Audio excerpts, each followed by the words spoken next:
Preparation complete. Initiating the fluency protocol.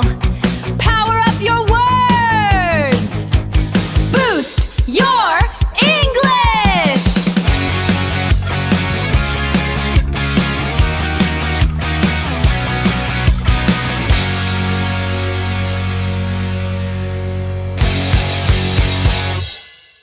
BYE Boost Your English Episode 18, Mastering Phrasal Verbs. Hello again, and welcome back to BYE Boost Your English. Today, we are tackling one of the most formidable barriers for advanced learners, phrasal verbs. These are the engines of natural English speech.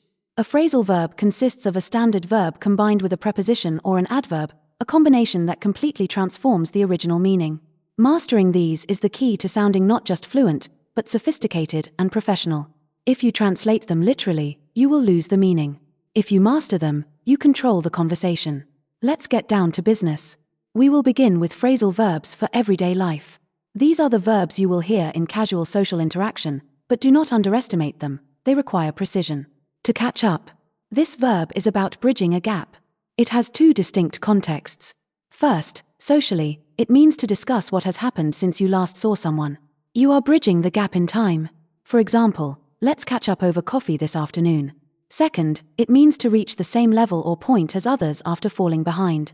You are bridging the gap in distance or progress. To call off. This implies finality. To call off is to cancel an event or an arrangement completely. It will not happen. For example, they had to call off the match because of the heavy rain. To put off. Do not confuse this with call off. To put off means to postpone or delay an action to a later time. The event is not cancelled, it is simply moved. It can also imply procrastination. For example, don't put off studying until the last minute. To turn up. This verb carries a sense of surprise or mechanics. In a social context, it means to arrive, often unexpectedly or casually. For example, he finally turned up an hour late. However, in a mechanical context, it simply means to increase the volume or intensity of a device. To hang out. This is the definitive verb for unstructured social time. It means to spend time casually with friends with no specific agenda. It is relaxed and informal. For example, we like to hang out at the park on weekends. To figure out. This implies a mental process. It is not just to know, it is to find the solution to a problem or to understand the logic behind something through thinking. For example, I need some quiet time to figure out this puzzle. Now, let us shift our focus to phrasal verbs for the professional world. In a business meeting, precision is mandatory. These terms will help you sound authoritative. To look into. This is more than just looking. To look into means to investigate, research, or examine a problem in depth. It implies you are going beneath the surface to find facts. For example, the committee will look into the cost overruns next week. To set up. This is a verb of construction and organization. It means to establish, arrange, or prepare something. You can set up a physical object, like a projector, or an abstract event, like a meeting. For example, we need to set up a conference call with the overseas team. To run into. This describes an impact. Physically, it means to collide.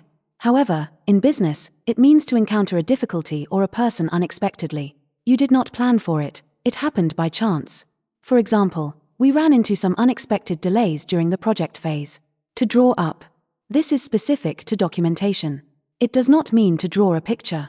It means to compose or prepare a formal document, such as a contract, a will, or a rigorous list. It implies structure and legality. For example, the legal team is currently drawing up the new agreement. To follow up. This is essential for project management. To follow up means to pursue a matter further to ensure it is completed, or to check the status of a previous action. It shows you are conscientious. For example, please follow up with the client regarding their outstanding payment. To write up.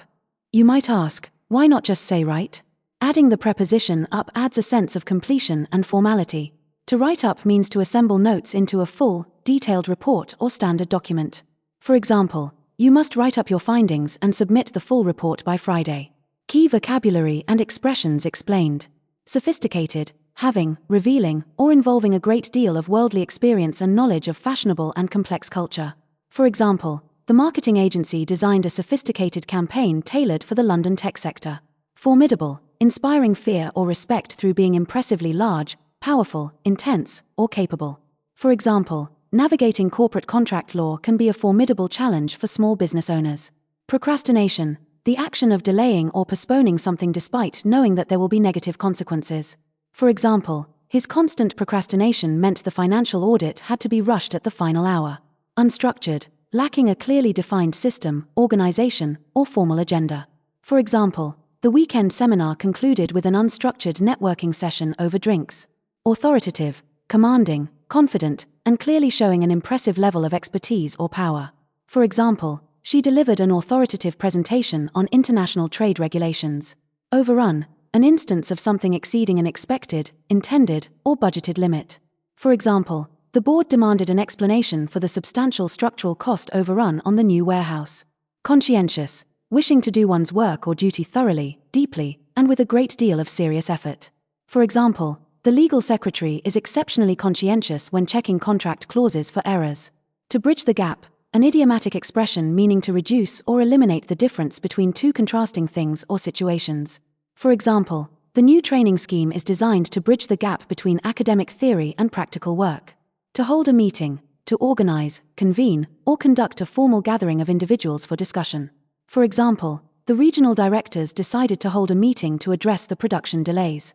Behind schedule, arriving, developing, or happening later than the officially planned or expected timeline.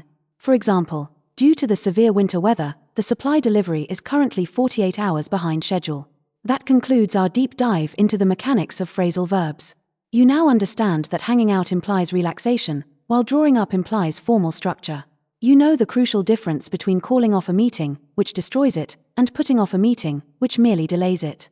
Integrating these verbs is what gives your English its texture and native quality. Thank you for tuning in to BYE, Boost Your English.